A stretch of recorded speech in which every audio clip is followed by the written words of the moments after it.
Hey guys, I'm Kimberly from It's So Emma, and we have brand new foundation paper to make Courthouse Steps in the 6-inch and 12-inch size.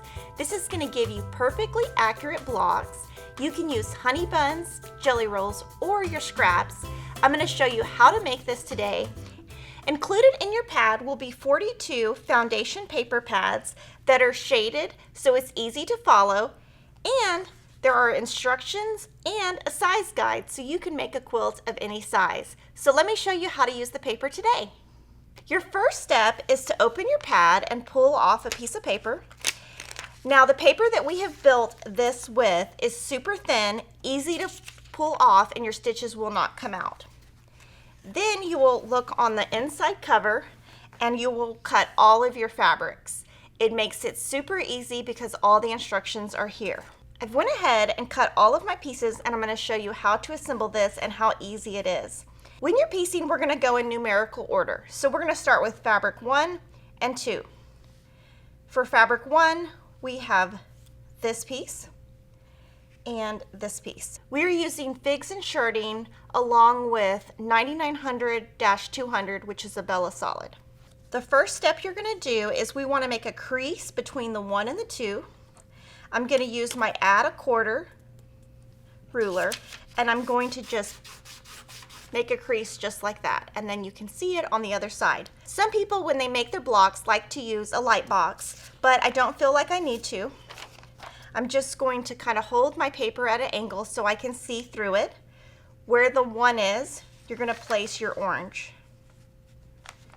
I'm going to move it a 1/4 inch past the crease, and I'm going to put the white on top. So we've got it lined up where both of the pieces are right sides together, a 1/4 inch past your crease, and it covers both of the lines going this way. You can either pin or just hold it in place. I like to just hold it in place, flip it over, and you can see from the front that this is a 1/4 inch over, and you can see the fabric from the back is a 1/4 inch past. At your sewing machine, I like to use a 1.2 stitch, which is super tiny. That makes the paper easier to pull off. And I'm going to use a foot where it is open and I can see my line. I'm going to start a 1/4 inch before and a 1/4 inch after this intersection and stitch. I'm using Aurifil Color 2000.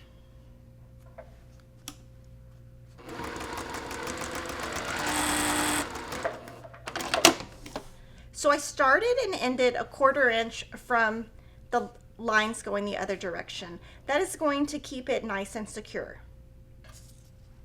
Cut off any loose threads. Go back to this side and you have got the 1/4 inch seam, so you don't need to trim that back. Now what I'll use is the Quick Press Seam Roller by Lori Holt, and press this down. It works just like an iron. If you're going to use an iron when you're working on this project, just do not use steam in your iron. I've added 1 and 2, and I'm going to add 3. 3 is lighter, so I use another square.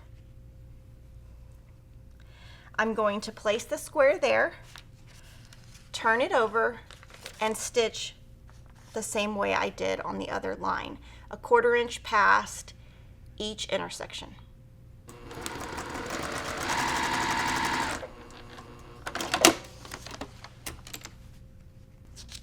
Now I'm going to flip that over, and you can see that I need to trim a little bit because it's more than a 1/4 inch. I'm going to fold my paper back on that line. I'm going to use this add a quarter ruler and trim. The great thing about the ruler is you can bump this up next to the paper and you don't have to think. Now I will do the same thing. Fold that over and use my presser. Now we're going to add 4. So from this side, I will pull my stitches out to here. Okay. So from here, I've pulled this out, and if there's holes in the paper, that's totally fine. You're going to want to crease that right on that number 4. So you just do that with the ruler, fold it over, and trim. And then we're gonna add a number 4 piece. When you add it, it will line up with the edges of your other piece.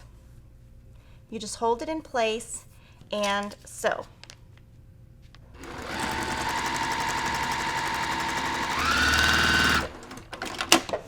So do the same thing. Press. And again, if you don't have the seam roller, you can use an iron without steam. We're going to go to the other side. We're going to add the number 5 piece right there, right sides together. And we're going to stitch on the line, again, starting and stopping 1/4 inch before.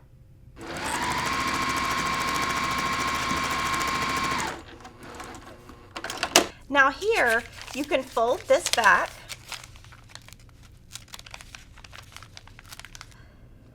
So I'm going to pull this paper back, and it's about 1/4 inch. So from here, I wouldn't trim. But if you want to, you can put the ruler here.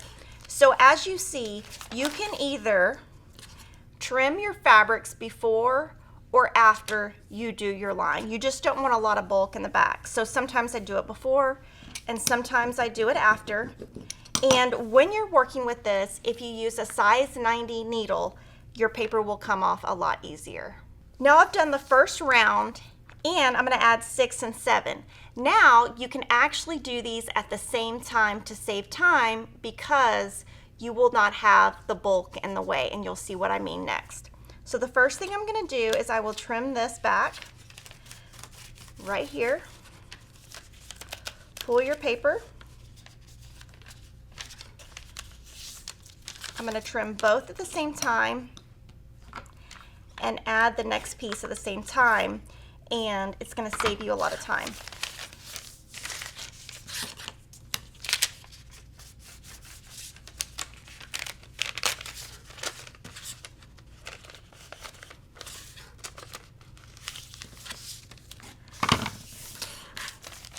There we go. So we're going to add 6 and 7. So what I will do is just add the 6, stitch, and then add the 7 while I'm at the sewing machine and stitch. And you can do that going forward because your seams are far enough apart where they will not overlap. And you can start doing that with this round.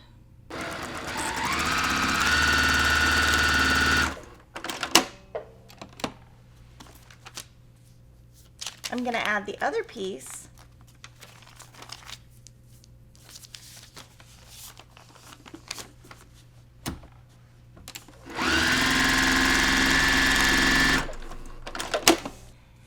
You're going to continue building your block the same way that we've been doing the entire time.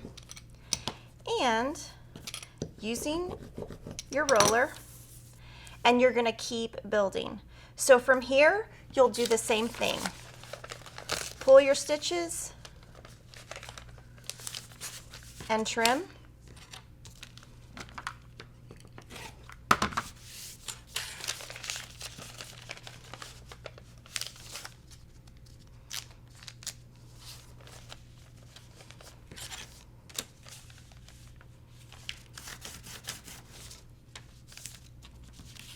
And just keep building. We're going to continue building your block the same way. You're going to add 8 and 9 and stitch. It looks just like this. Press.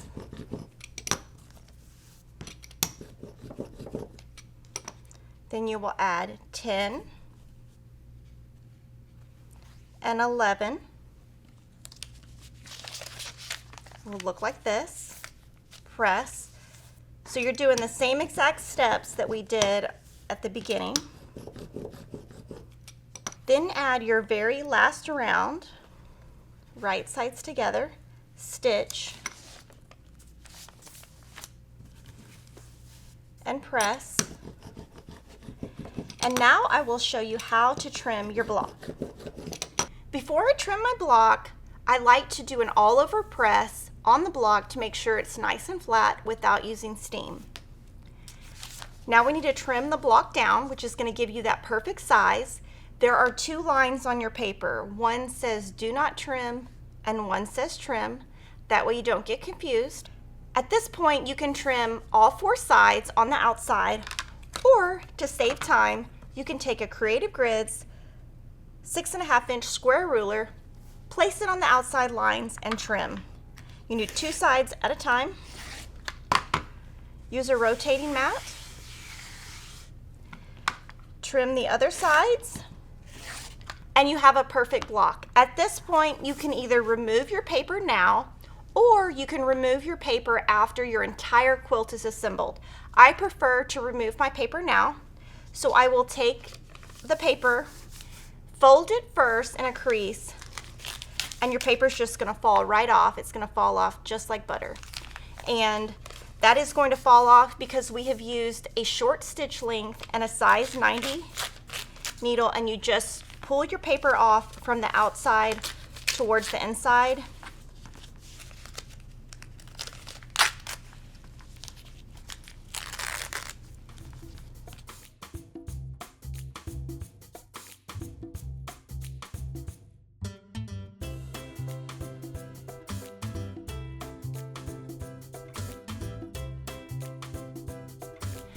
We hope you love our new foundation paper pads. We have them in 6-inch and 12-inch in Courthouse Steps, Log Cabin, Pineapple, and Economy blocks. So pick them up today at Fat Quarter Shop.